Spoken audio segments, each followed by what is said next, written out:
오늘 말씀은 로마서 1장 24절로 28절 말씀입니다. 다 함께 봉독하시겠습니다. 그러므로 하나님께서 그들을 마음의 정욕대로 더러움에 내버려 두사 그들의 몸을 서로 욕되게 하게 하셨으니 이는 그들이 하나님의 진리를 거짓 것으로 바꾸어 피조물을 조물조보다 더 경배하고 섬기리라. 주는 곧 영원히 찬송할 이시로다. 아멘.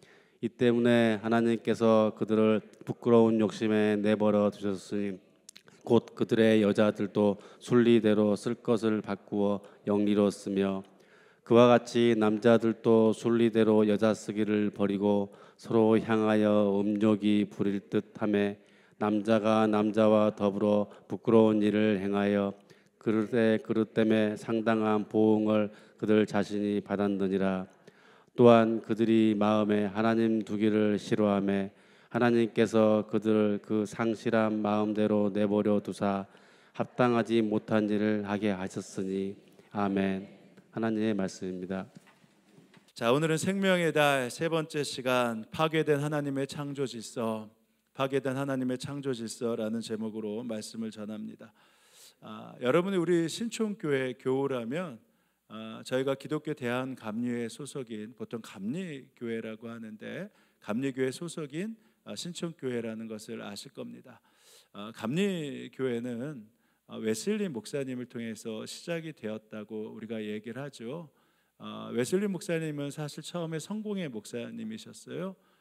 그리고 1735년 32살에 미국으로 파송된 선교사님이시기도 했습니다. 미국에 가서 이제 미국에서 거주하고 있는 영국인들 그리고 아메리칸 인디안들에게 복음을 전하겠다 해서 미국으로 선교사 파송을 가셨죠. 근데 의외로 이게 잘 맞지가 않았어요. 왜냐하면 웨슬리 목사님은 어떻게 보면 굉장히 규칙적으로 신앙생활을 해야 되고 또 규칙적으로 하나하나 이제 엄격하게 신앙생활을 해야 된다고 그렇게 믿고 가서 가르쳤는데 뭐 지금도 그렇지만 미국이 굉장히 자유롭지 않습니까? 그러니까 영국인이라도 미국에 사는 영국인들이 굉장히 생활이 자유로웠어요. 아메리칸 인디언들은 더 그랬고, 그러니까 이것을 가르치고 해도 이게 잘 맞지가 않았습니다. 결국은 선교를 포기하고 영국으로 귀국하게 되죠. 1738년이니까 불과 2, 3년 만에 그냥 귀국을 하게 됩니다. 여러분 같으면 어떤 마음이겠어요? 굉장히 내가 잘했다 싶었겠습니까? 아니면 정말 귀한 마음을 가지고 갔는데 아무런 열매를 거두지 않고 이제 영국으로 귀국을 하니까 내가 실패했다라는 생각이 들겠죠. 그래서 그런 낙심 가운데 있을 때 하나님께서 특별한 은혜를 주셨어요. 그게 1738년 5월 24일 우리가 보통 웨슬리의 회심이라고 하는데 그날 특별한 믿음의 체험을 하게 됩니다. 근데 믿음의 체험을 했다고 해서 뭐 회심을 했다고 해서 특별한 뭐 현상이 있었던 게 아닙니다. 오늘 성령 강림 주일인데 성령이 강림되고 역사되면 어떤 은혜가 있을까? 뭐 갑자기 확 뒤집어지고 갑자기 삶에 어떠한 특별한 현상들이 일어나나? 근데 웨슬리는 그렇지 않았어요. 분명히 그가 그날 회심했다고 하는데 머리로만 알았던 주님이 정말 마음으로 깨달아진 것입니다. 오직 예수로만 구원을 받는다는 이 말씀이 믿어지기 시작했고 그 예수님이 나와 지금 함께 동행하고 계시다, 이 사실이 믿어졌어요. 이날을 웨슬리가 내가 회심한 날이라 이렇게 이야기를 합니다. 근데 웨슬리가 이렇게 일기에 적어놨어요. 나는 그날 특별한 은혜의 체험을 한 것도 아니다. 다른 때와 뭐 비교할 때 특별한 기쁨이 생겼던 것도 아니다. 근데 이 진리가 내 삶을 바꾸어 놓았고 내 믿음을 바꾸어 놓았다. 그렇다면 그 이전에 그에게 있어서의 믿음이라는 건 어떤 것이었을까요? 웨슬리 목사님이 44편의 표준 설교를 우리에게 말씀해 주셨어요. 기독교인들이라면 이 말씀을 가지고 살아가야 된다 라고 하면서 44편의 표준 설교를 말씀해 주셨는데 그때 믿음으로 이루는 구원이라는 이 설교 파트를 보면 그가 이렇게 얘기해요. 나는 이전에 이방인들의 믿음이었고 그리고 귀신의 믿음에 불과했다.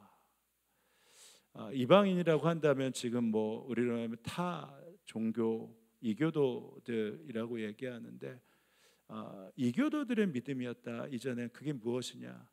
오직 예수를 믿음으로 구원받는 게 아니라 분명히 내가 그건 알지만 내가 더 노력해야지, 내가 더 예수님 앞에 인정을 받아야지 나는 구원받는다, 이렇게 생각하고 신앙생활을 했었다는 거예요. 자, 그럼 이건 알겠는데 귀신의 믿음에 불과했다, 이 말은 무엇일까요?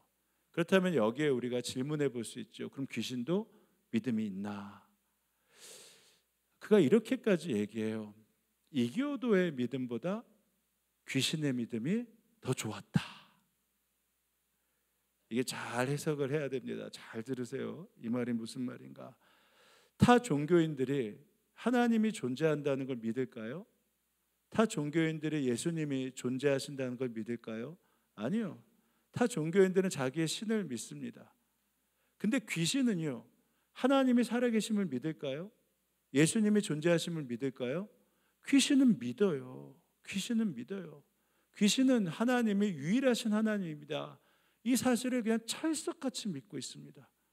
교회를 다니는데도 아직 하나님이 유일하신 하나님이다, 이 사실조차 고백하기 힘든 분들도 의외로 많은데, 귀신은요, 하나님이 유일하신 하나님이다, 이 사실을 너무나 찰떡같이 믿고 있습니다. 그러면 귀신은요, 예수님이 하나님의 아들이다 라는 사실도 분명히 믿고 있습니다. 마태복음 5장 7절에 보면 예수님이 귀신 앞에 나타날 때 귀신이 뭐라고 하는 줄 아십니까? 지극히 높으신 하나님의 아들이요, 지극히 높으신 하나님의 아들이요 라고 해요. 그러고 나서 당신과 내가 무슨 상관이 있는데 왜 나한테 와서 이렇게 하느냐. 그러니까 귀신도요, 하나님이 유일하신 하나님이다, 그리고 예수님이 하나님의 아들이다, 이 사실 믿고 있습니다. 그러면 귀신은 심판과 지옥을 알까요, 모를까요? 귀신도 알아요.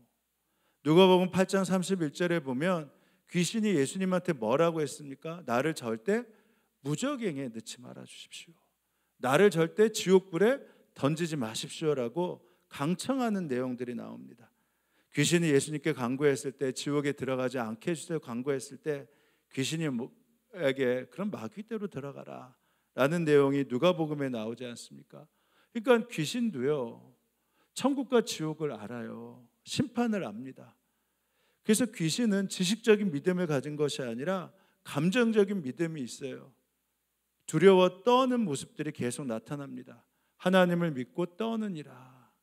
그러니까 귀신은 하나님을 그저 존재하신다 라는 것이 지식으로 아는 것이 아니라 믿음으로 알고 있다니까요. 하나님이 유일하신 하나님이다, 예수님이 하나님의 독생자 아들이다, 분명히 심판이 있고 지옥이 있다. 그래서 그는 감정으로 귀신은 떨고 있습니다.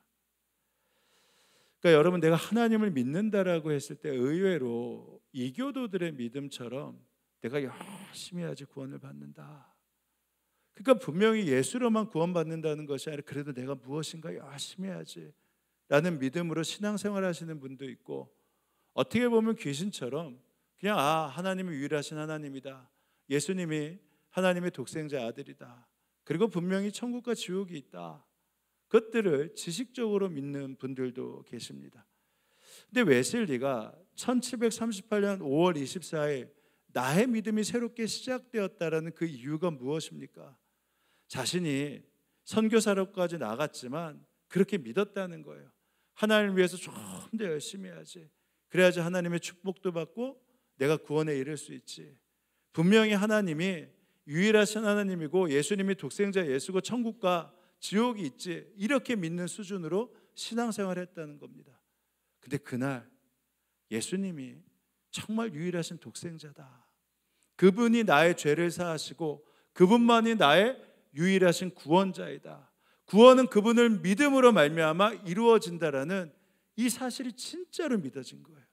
그리고 그 주님이 지금 나와 함께 계시다, 이 사실이 그때는 지식으로 알았는데 이 심령의 깊은 곳에서 자기의 마음을 움직이며 믿어지기 시작한 겁니다. 그래서 그가 이렇게 말하는 거죠. 오직 예수를 믿음으로만 죄사함을 받고 구원을 받는다는 이 진리가 진짜로 믿어지면서 나의 믿음의 발걸음이 새롭게 시작되었다. 그래서 그는 그 이후에 늘 언제나 어디서 말씀을 전할 때 에베소서 2장 8절의 말씀으로 그의 말씀을 이어갔습니다. 여러분은 믿음을 통하여 은혜로 구원을 받았습니다. 이것은 여러분에게 난 것이 아니요 하나님의 선물입니다. 여러분의 노력으로 구원을 받는 것이 아니라 하나님의 선물입니다. 근데 전제가 뭐예요? 믿음. 오직 예수로만 구원을 받는다는 이 믿음을 가지고 구원을 받는 것입니다. 행위에서 난 것이 아닙니다. 그러므로 아무도 자랑할 수 없습니다. 당신이 만일 예수는 주님이라고 입으로 고백하고 하나님께서 그 죽은 사람들 가운데서 살리신 것을 마음으로 믿으면 뭐를 얻는다고요? 구원을 얻는다. 근데 이 사실이 정말 삶을 바꾸어 놓았을까요? 이 믿음만으로 정말 삶을 바꿀 수 있을까요? 예, 그렇습니다. 그가 이 믿음을 가지고 비로소 이 믿음으로 사역을 하기 시작했어요. 이 믿음을 전했을 때 그동안에 제대로 알지 못했던 사람들이 이 믿음 앞에 서기 시작했습니다. 하나 둘씩 늘어나기 시작했는데 놀라운 일이 발생하기 시작했습니다. 그냥 그 믿음을 가진 사람들이 모여서 예배했는데 병이 낫기 시작했어요. 귀신이 떠나가기 시작했습니다. 성령을 체험하기 시작했어요. 그리고 나서 하나님의 역사하심이 그들 가운데 나타나니까 오히려 다른 데서 놀라기 시작한 겁니다. 무슨 변화가 있었지? 무슨 일이 있었지? 딱 하나예요. 예수님이 우리의 유일한 구원자다. 그리고 그분이 나와 함께 계시다. 그 역사함이 나타나기 시작하면서 오히려 많은 사람들이 그들을 이상하게 보기 시작한 겁니다. 그래서 결국은 교단이 만들어졌고 감리교회가 시작된 것이죠. 근데 웨슬리 목사님이 이 믿음 가운데 있을 때 그에게 또 하나의 믿음이 있었어요. 뭐냐면 구원은 내가 죽어서 가는 구원뿐만 아니라 현재적 구원도 이루어야 된다. 그 말이 무슨 말입니까? 내 삶에서 구원받는 자의 삶, 바로 그 삶이 사라져야 한다는 것이죠. 그것을 보통 우리가 성화라고 합니다. 예수님이 내 안에 계시면 나는 누구로 살아가는 거예요? 예수로 살아가는 삶. 이것을 성화라고 이야기하는 것이죠. 그래서 예수님이라면 어떻게 할까? 이 현재적 구원에 대해서 질문하면서 사회를 보다 보니까 그 당시에 영국에 만연해 있는 노예제를 폐지해야겠구나. 이 일에 앞장서기 시작했고요. 산업혁명으로 빈부의 격차가 점점 심해졌을 때 더 이상 이 빈부의 격차가 확대되어서는 안 되겠구나. 그리고 교육받지 못한 자들을 위해서 교육해야겠구나. 그래서 이 수많은 교육기관과 이 사역들을 감당하기 시작했습니다. 그래서 학자들이 이야기하잖아요. 프랑스는 피해 혁명으로 근대 사회가 시작되었지만 영국은 웨슬리의 신앙으로 새로운 시대가 열리고 확대되었다. 그래서 감리교는요, 다른 교단과 다르게 이 믿음의 고백인 신앙 교육, 신앙 고백이 있을 뿐만 아니라 이 사회 신경이라고 하는 사회를 향한 믿음의 고백을 함께하고 있습니다. 왜냐하면 예수님의 제자라면 오늘을 어떻게 살아가야 될지, 현재의 구원을 어떻게 함께 이루어야 될지를 우리가 구체적으로 실천하자라고 하는 실천 방안들을 사회 신경을 통해서 만들고 함께 그것들을 지키기 시작했죠. 한국 감리교회도 1930년에 일제 강점기 시절 때 미국 감리교회로부터 독립해서 한국 감리교회가 새롭게 시작이 되었습니다. 그때 제1회 총회 때 감리교회라면 반드시 해야 될 신앙 고백을 함께 공동으로 나누기 시작했습니다. 첫 번째가 이래요. 우리는 우주 만물을 창조하시고 섭리하시며 주관하시는 거룩하시고 자비하시며 오직 한 분이신 아버지 하나님을 믿습니다. 그리고 나서 그 외에 7개 항목들을 적었는데 이것은 보통 우리가 사도신경으로 고백하는 그 고백과 크게 다를 것이 없습니다. 근데 또 하나 뭐가 있었어야 된다고 했죠? 사회 신경이 있어야 된다고 했죠. 현재적 구원의 삶을 살기 위해서. 그래서 일제 압제 속이지만 한국 감리교회가 처음에 사회 신경을 만들고 함께 고백하기 시작했습니다. 근데 제가 이것을 공부하면서 굉장히 놀랐어요. 지금이 어느 시대다라고 했죠? 이때가 일제 강점기입니다. 근데 첫 번째 고백이 뭔지 아십니까? 모든 인류가 하나님 앞에서 동등된 자녀이다. 지금요 일제 압박 가운데 있고 강점 가운데 있습니다. 근데 이 말은 모든 인류가 하나님의 동등된 자녀이다라고 한다면 우리를 억압하고 있는 일제마저도 하나님의 자녀라는 이 믿음의 고백이 그들에게 있었다라는 거예요. 인종과 국적의 차별, 혈패, 여인의 지위, 여성의 지위 향상, 아동의 교육권, 노동 폐지, 적절한 노동 시간의 유지, 그리고 안식일의 필요. 그래서 굉장히 지금 이것을 현대어로 바꾸어도 지금 이 시대 때도 필요한 사회 신경이라는 것을 알게 됩니다. 근데 1997년에 수정된 사회 신경이 나왔어요. 그것은 뭐냐면 현재적 구원이기 때문에 사회의 변화에 맞춰서 예수를 믿는 사람들도 그 사회 속에서 새로운 사회를 향한 복음의 진보를 이루어야 하기 때문입니다. 근데 여기에 이런 것을 적어놨습니다. 첫 번째 과제가 뭐냐면요, 생태계를 보존해야 된다. 두 번째, 하나님이 만드신 가정과 성을 온전히 지켜가야 되고, 특별히 인구 증가에 우리가 앞장서야 된다. 하나님의 창조와 생태계의 보존, 우리는 하나님의 명하심을 따라 우주 만물을 책임 있게 보존하고 생태계의 위기를 극복해야 하는 사명이 있다. 이게 첫 번째. 두 번째, 가정과 성, 인구 정책. 우리는 가정과 성이 하나님께서 정하신 귀한 제도임을 믿는 바, 가정을 올바로 보존하며 성의 순결성을 지키는 것은 우리의 사명이다. 그리고 우리는 인구 문제로 인한 세계적 위기를 극복하기 위해 책임 있는 인구 정책이 수립되도록 노력한다.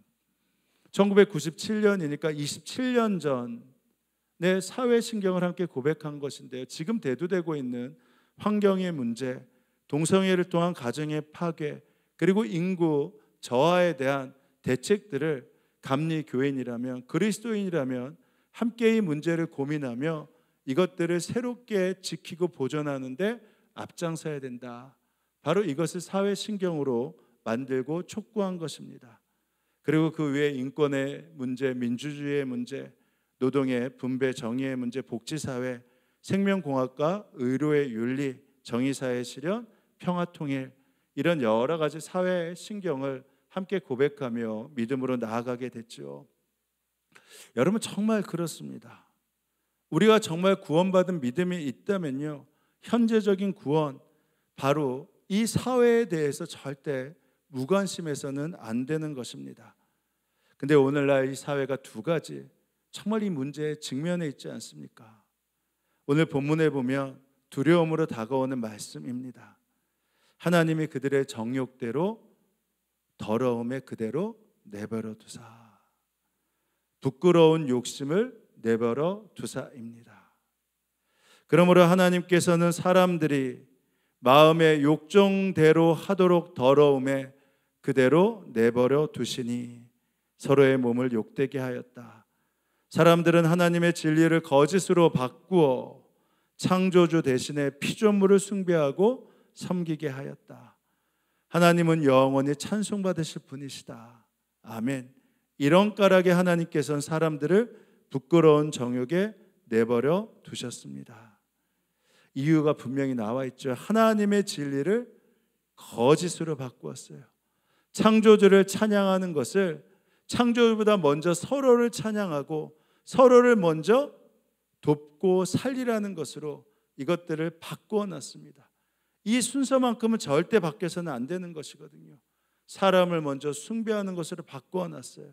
왜? 28절에 하나님을 인정하는 것을 싫어하니까. 전도사님이 저에게 이 본문을 주시며 오늘 이렇게 전하라고 하시더군요. 분명히 기억하십시오. 하나님에게는 선택지가 한 개만 있는 것이 아닙니다. 하나님은 사랑의 하나님이시기 때문에 범죄한 인간에 대하여 구원의 손길을 뻗치시지만 하나님이 하실 수 있는 선택지가 또 하나 있습니다. 하나님은 범죄한 인간을 그대로 내버려 두시기도 합니다. 하나님은 죄를 지은 인간을 그대로 내버려 두어 인간이 죄의 욕망대로 그대로 살도록 버려두십니다. 그중 대표적인 것이 무엇입니까? 26절과 27절에 남녀의 잘못된 관계성에 대해서 지적하고 있습니다. 여자는 남자와의 바른 관계를 바르지 못한 관계로 바꾸고, 또한 남자들도 이와 같이 여자와의 바른 관계를 버리고 서로 욕정에 불탔으며 남자가 남자와 더불어 부끄러운 짓을 하게 되었습니다. 그래서 그들은 그 잘못에 대해 마땅한 대가를 스스로 받았습니다. 사람들이 하나님 인정하기를 싫어하므로 하나님께서는 사람들을 타락한 마음 자리에 그대로 내버려 두셔서 해서는 안 될 일을 하도록 놓아 두셨습니다. 여러분 꼭 기억하셔야 돼요. 여러분이 정말 그들을 사랑한다면, 우리가 현재적 구원을 이룰 사명이 있다면요, 남자가 남자를 사랑하고 여자가 여자를 사랑하도록 가만두어서는 안 됩니다. 입을 다물고 있어서는 안 돼요. 고치고 때리고 혼내서라도 분명히 이것은 잘못되었다, 이거는 하나님이 내버려 두신 상황이 된다면 이것은 저주이고 심판이다. 하나님의 선택지가 하나만 있는 것이 아니다. 지금 너를 내버려 두시는 상황이다. 그러니 돌아와야 된다라고 분명히 말씀하셔야 되는 것입니다. 이것이 우리의 사명이에요. 한 청년에게 연락이 왔어요. 그 아이가 이 고등학교 때 수련회에서 은혜를 받았는데 마침 그때 제가 강사로 가서 말씀을 전했습니다. 근데 그때 상담을 요청하는데 본인이 여자로서 남자가 아니라 여자가 좋다라는 거예요. 근데 그것이 죄인 걸 아는데 고쳐지지 않는다는 것이죠. 자신의 모습이 죄인지 알았다면요, 하나님의 선택지 중에 하나인 내버려 두사는 아니잖아요. 그죠? 그것이 죄인 줄 알면. 그래서 여러 이야기를 했습니다. 근데 그 아이가 가끔 문자를 보냈어요. 목사님 설교를 듣고 있어요. 목사님 멀리서 봤어요. 목사님 뵙고 싶어요. 그러면서 13년, 14년이 흐른 것이죠. 그런데 저에게 결혼을 한다고 전해 온 것입니다. 그리고 자신이 일주일 동안 있었던 그 마음에 썼던 일기들을요, 저에게 메일로 보내왔어요. 그 안에는 자신의 마음이 어떤지, 그리고 어떤 고민 가운데 그것들을 이겨냈는지를 거기에 그대로 담아내었습니다. 그 아이도 저도 결혼한다라는 것, 그 의미가 무엇인지 너무 잘 알고 있었죠. 그래서 얼마나 감사했는지 모릅니다. 그리고 마음껏 축복할 수 있었습니다. 여러분 정말 복음을 믿는다면, 복음을 삶으로 증명해내는 삶을 살아야 한다면 하나님의 선택지를요 2개로 만들어서는 안 돼요. 반드시 여기에 대해서 기억하셔야 됩니다. 감리교 사회 신경, 우리는 가정과 성이 하나님께서 정하신 귀한 제도임을 믿는 바, 가정을 올바로 보존하며 성의 순결성을 지키는 것은 우리의 사명이다. 그리고 우리는 인구 문제로 인한 세계적 위기를 극복하기 위해 책임 있는 인구 정책이 수립되도록 노력한다. 그러니까 사회가 그렇다라고 해서 넘기는 것이 아니라 노력해야 됩니다. 그를 정말 생각한다면 넘어가서는 안 되는 것입니다. 여러분이 침묵하고 있어서 그에게 또 하나의 선택지, 버려두사가 적용된다면 그것은 사명을 망각한 구원자가 되는 것입니다. 그렇다면 또 하나 무엇이 있죠? 현재적인 구원을 이루기 위해 생태 환경에 대한 책임이 있다라는 것입니다. 종교개혁자 마틴 루터가 하나님은 성경에만 복음을 기록해 놓은 것이 아니라 나무와 꽃 그리고 구름과 별들에도 바로 당신을 기록해 놓으셨다라고 기록해 놓았죠. 근데 이제는 누구도 부정할 수 없는 기후의 변화를 우리가 체감하며 살고 있지 않습니까? 극지대의 빙하가 녹아내린다, 해수면이 상승하고 있다, 빙하에 갇혀있던 이산화탄소가 공중에 방출되고 있다. 수온의 변화에 따라 생태계가 교란되고 있다. 전염병이 이제는 국경을 넘나들고 있다. 이제 다 알고 있죠. 경작지의 감소로 식량이 점점 식량 문제가 점점 심화되고 있고, 벌들이 떼죽음을 당해서 먹을거리의 생산이 줄어들고 있습니다. 수많은 희귀 생물이 멸절의 위기 가운데 있습니다. 에너지 고갈의 시대 앞에 있습니다. 그것뿐만이 아니잖아요. 유전자 조작이라고 하죠. GMO라는 이 식품들이 늘어나는 것도 큰 문제입니다. 원래 유전자 조작을 했을 때 그게 나쁜 의미로 한 것이 아닙니다. 좋은 유전자를 통해서 그것들을 다른 생물체에 삽입해서 새로운 농축산물, 그리고 튼튼하고 건강하고 큰 농축산물을 만든다는 게 바로 유전자 조작이었어요. 그래서 생산성을 늘리고 상품의 질을 강화하고 추위나 병충해에 강한 바로 그 식품들을 만드는 게 첫 번째 목적이었죠. 근데 문제는 그것이 인체에 해를 미칠지 유해한지에 대한 검증들이 있지 않지 않았습니까? 요즘에 암, 자폐, 치매, 당뇨가 급증하고 있는데 이 세계 최대 종자 회사가 몬산토라는 이 업체인데, 여기에 제초제를 사용하면서 유전자 조작 식품들을 만들었는데 거기에 글리포세이트라는 이 성분이에요. 근데 이 성분이 이제 하나하나 과학적으로 검증해 보니까 원래는 자연적인 면역 치유력이 있고 몸의 독소를 자연적으로 제거할 수 있고, 그리고 특별히 사람들에게 행복이라는 이 호르몬들, 세로토닌이라는 이 모든 것들이 생성되었는데 이 글리포세이트가 이것들을 다 파괴하고 있다는 것입니다.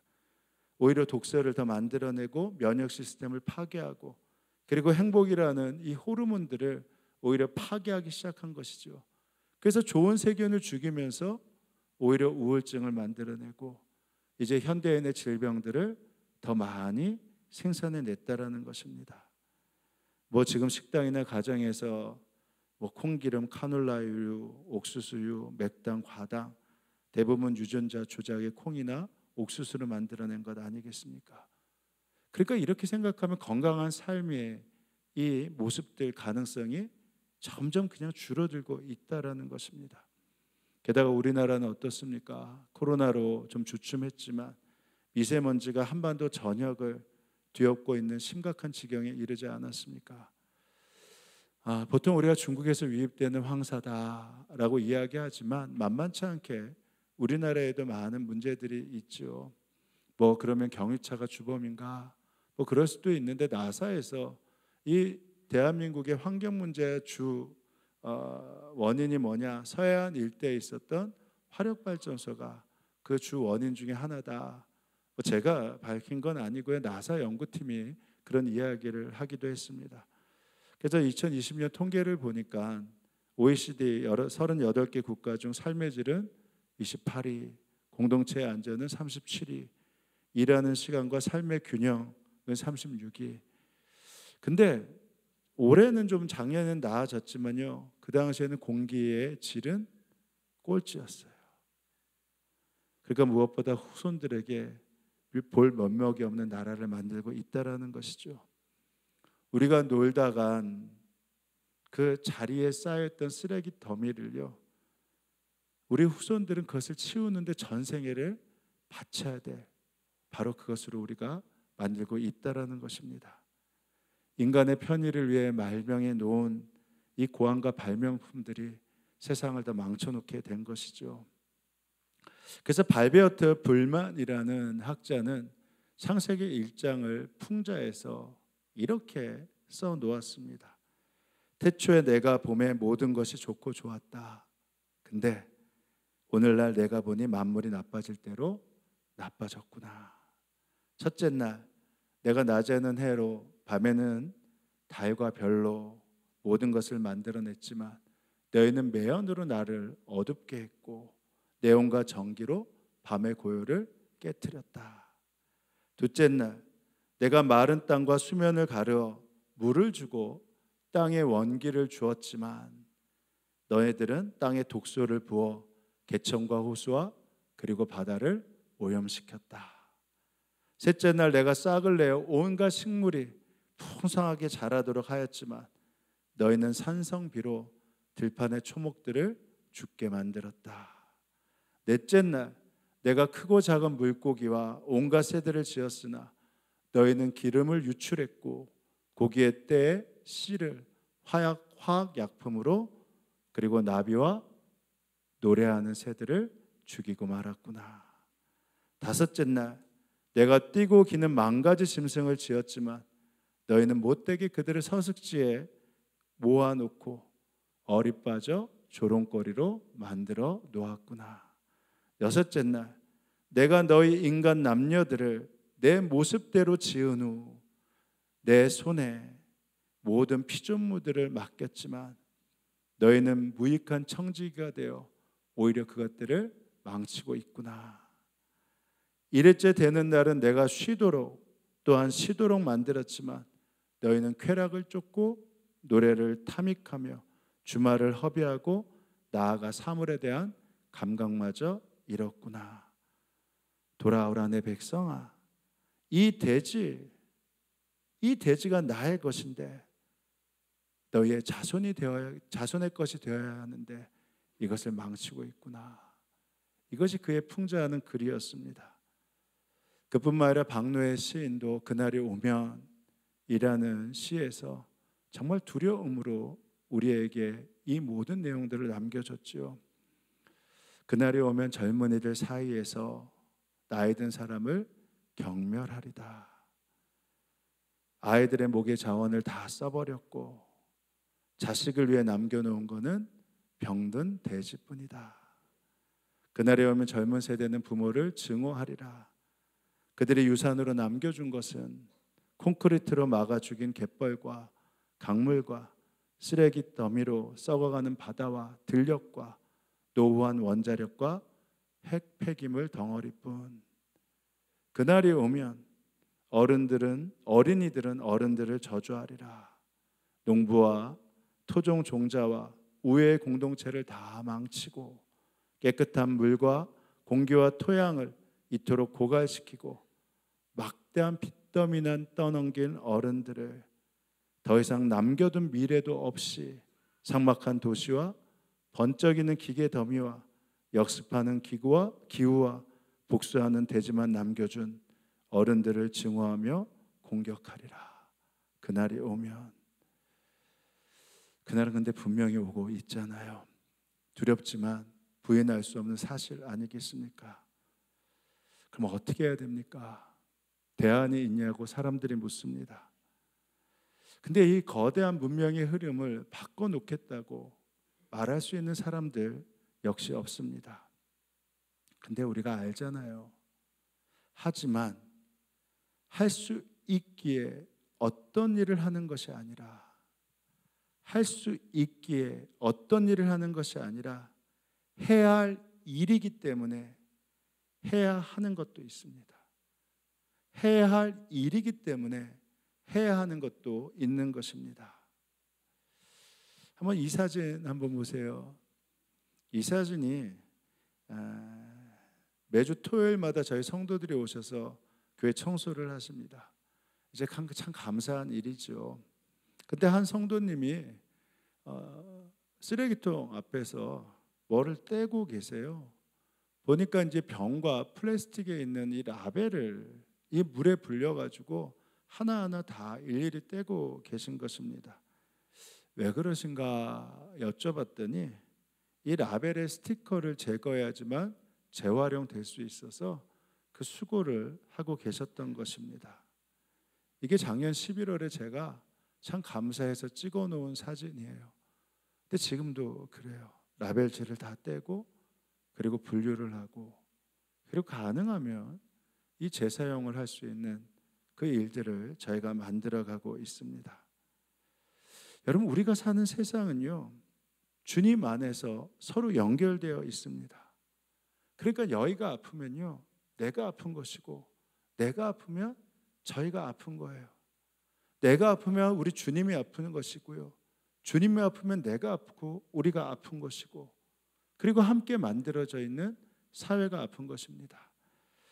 탈무드에 나오는 이야기 아십니까? 몸은 하나이고 머리가 둘인 그 샴쌍둥이 있잖아요. 그때 누군가가 질문했어요. 이 샴쌍둥이가 하나입니까? 둘입니까? 한 사람입니까? 두 사람입니까? 그때 랍비가 이렇게 대답을 했습니다. 한 사람에게 아픔을 가했을 때 그것을 함께 한다면 한 사람이고, 한 사람에게 아픔을 가했을 때 아파하지 않는다면 두 사람이다. 여러분, 제가 말씀드린 대로 주님이 내 안에 계시다면 주님과 나는 하나입니다. 그렇다면 주님이 아파하신다면 내가 아파하는 것이고, 주님이 환경을 보며 아파하신다면 그러면 나도 아파하게 되는 것입니다. 근데 주님은 아파하시는데 내가 아파하지 않는다면 그러면 주님과 내가 하나라고 할 수 없는 것이죠. 왜냐하면 우리가 서로 연결되어 있기 때문에 다른 존재의 고통을 가하면 그것이 나의 고통임을 우리가 자명하게 알 수 있기 때문입니다. 그러기에 생태계를 바로 세우겠다고 장담할 수는 없지만, 생태계를 보며 아파하시고 그리고 사랑하시는 하나님을 향한 믿음을 가지고 그 주님이 나와 함께 계시다면 환경을 지키고 살리는데 당연히 앞장설 수밖에 없는 것입니다. 하나님의 창조와 생태계의 보존, 우리는 하나님의 명하심을 따라 우주 만물을 책임 있게 보존하고 생태계의 위기를 극복해야 하는 사명이 있다. 분명 마음과 틀린 세상, 우리가 함께 아파하며 만들어 갈 때 하나님은 우리 기도를 들어주실 것입니다. 이제 말씀을 마칩니다. 생명의 주인은 하나님이십니다. 그러므로 생명을 사랑하는 것이 하나님의 뜻임을 안다면 이제 우리가 누려야 될 첫 번째는 구원의 확신입니다. 이교도들의 믿음, 귀신의 믿음이 아니라 진짜 믿음. 오직 예수님이 내 죄를 사하시고 그분을 믿음으로만 내가 구원을 받고, 그리고 그분이 나와 함께 계시다. 이 믿음이 우리 가운데 팽배할 때, 우리 가운데 믿음으로 고백되면 고백될수록 하나님의 역사, 생명의 역사가 나타나는 것이고요. 두 번째, 현재적 구원에 또한 앞장서야 될 사명이 있는 것입니다.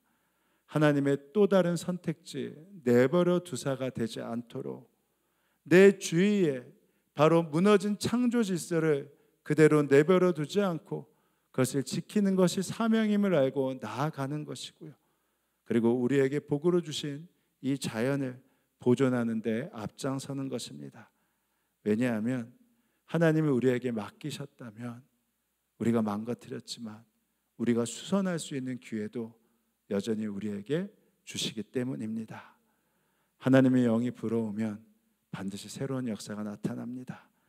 생명과 바람과 은혜의 역사가 이 창조 질서 앞에, 하나님의 생명 앞에 함께 만들어가고 그 은혜를 함께 구원으로 은혜 가운데 새롭게 만들어가게 주님의 이름으로 축원합니다. 이제 우리 함께 기도하실 때 이렇게 기도합니다. 주님, 제가 주님을 마음으로 믿고 입술로 고백하여 구원에 이르렀습니다.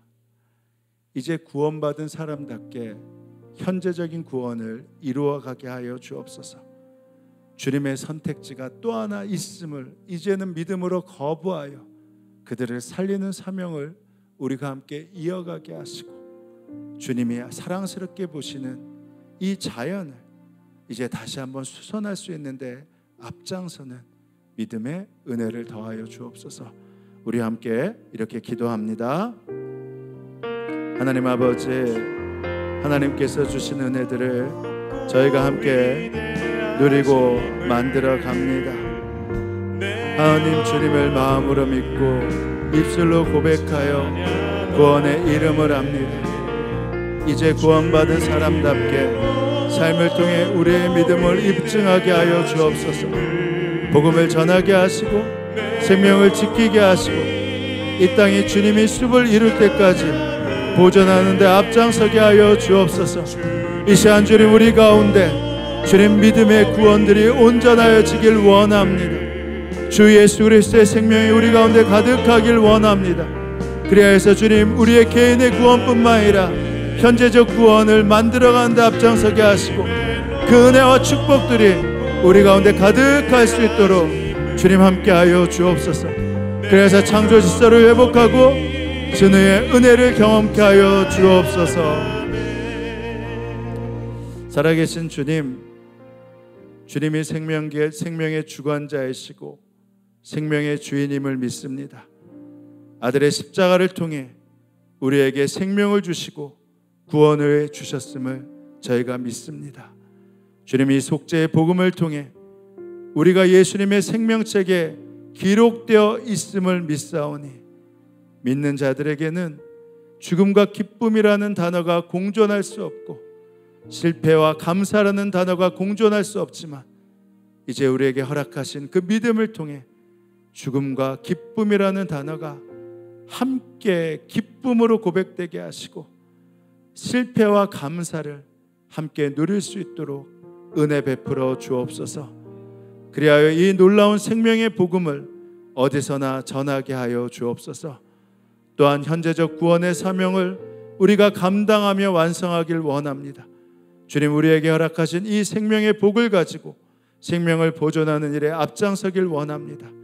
하나님의 창조 질서를 지키는 데 앞장서게 하시고 허락하신 이 자연 생태를 보존하는 데 최선을 다해 나아가게 하여 주옵소서. 주님 말씀에 따라 북한을 위해 기도합니다. 저 박해받고 있는 북한의 믿음의 동역자들 지켜주시고 억류되어 있는 목사님, 선교사님, 성도들 속히 석방되게 하여 주옵소서. 열방에서 선교하고 계신 선교사님들 주님의 이름으로 높여 주옵소서. 병원 가운데 있는 성도들에게 은총을 베풀어 주시고 예수의 이름으로 일어나 걷게 하시고 특별히 경제적인 어려움 가운데 있는 성도들을 보살펴 주옵소서. 우리 자녀들 우리보다 더욱 놀랍게 하나님 앞에서 쓰임받게 하여 주옵소서. 주님 오늘도 주님께 감사하여 허락하신 것의 일부를 떼어 봉헌합니다. 하나님, 하나님의 것과 내 것을 구별할 수 있도록 이미 말씀해 주셨사오니 이 말씀에 순종하여 살아갈 때 주님 요셉의 창고처럼 마르지 않는 넘치는 축복 더하여 주옵소서. 감사드리며 예수님의 이름으로 기도합니다. 아멘. 우리 다 함께 일어서실까요? 우리 옆에 분들과 함께 이렇게 인사합니다. 생명을 전하는 통로가 됩시다. 이렇게 인사하시겠습니다. 우리 한 번 더 인사할까요? 생명을 보호하고 지키는 데 앞장섭시다. 이제 그 믿음으로 우리가 함께 찬양하는데 이 찬양이 꼭 맞는 것 같습니다. 우리가 함께 이 찬양을 주님 앞에 감사로 올려드리겠습니다. 주 하나님 지으신 모든 세계.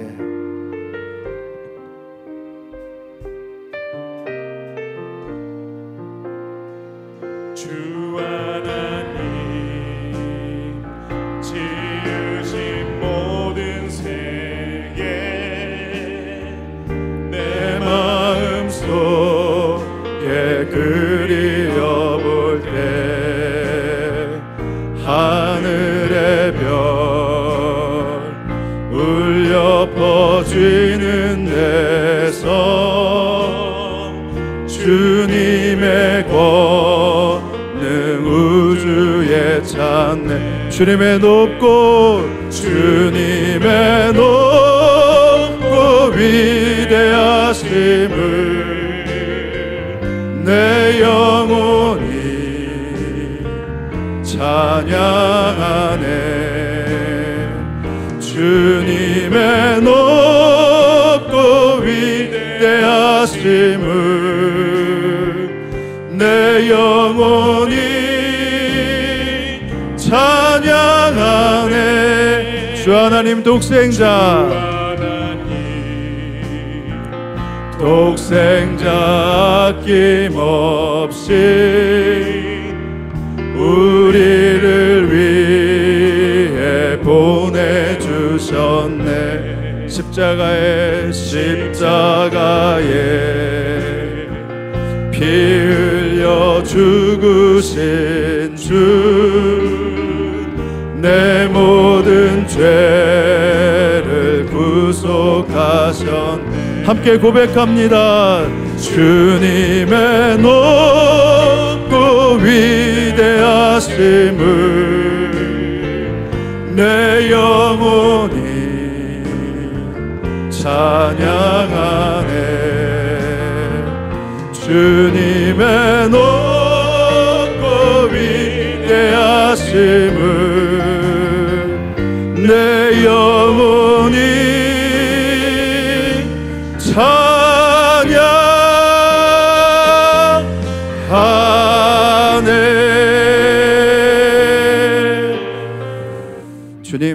주님을 찬양합니다.